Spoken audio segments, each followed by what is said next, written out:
Bonjour à toutes et à tous. Dans cette vidéo, je vais corriger l'exercice 2, page 89 de votre cahier Césamaths.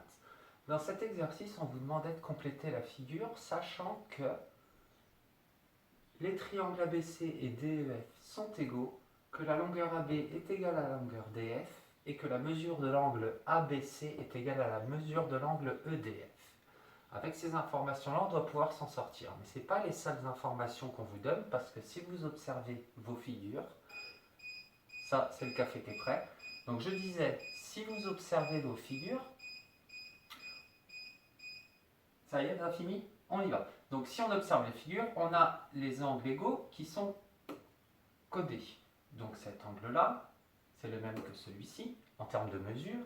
Celui-ci et celui-ci, pareil, même mesure. Et celui-ci, même mesure. Avec tout ça, on doit pouvoir placer les points D, E, F correctement sur notre deuxième triangle. Allons-y. Alors la première chose à remarquer, la première chose qu'on va utiliser, c'est la longueur AB qui est égale à la longueur DF. Et la longueur AB sur notre premier triangle, elle est comprise entre cet angle-là et cet angle-là. Si on observe les codages, cet angle-là, on le retrouve ici, et celui-ci, on le retrouve ici. Et donc notre côté AB qui est adjacent, c'est-à-dire qu'il aide à former, qu'il forme en partie ces deux angles-là, eh bien la longueur DF, puisque c'est la même que AB, sur ce triangle-là, doit aussi être adjacent à ces deux angles-là. Et donc notre longueur DF doit être ici. Et le côté DF, du coup, est là. Maintenant, la question qui se pose, c'est est-ce que le point D va ici ou ici, et le point F, même chose?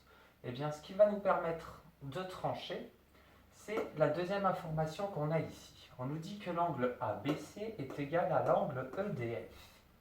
L'angle ABC, sur un angle, on utilise trois lettres pour le nommer, et la lettre qui est au milieu, c'est le sommet de l'angle. L'angle ABC, c'est donc celui-ci, sommet B. Et donc, EDF, l'angle EDF, le sommet, c'est quel point? La lettre qui est au milieu, le point D. Et donc, le point D doit être au sommet de l'angle qui est codé de cette manière-là. Et donc, notre point D, il est forcément ici.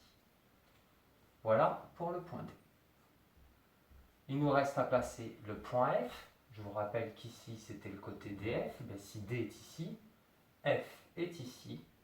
Et enfin, pour finir, il nous reste à placer le point E, le dernier sommet.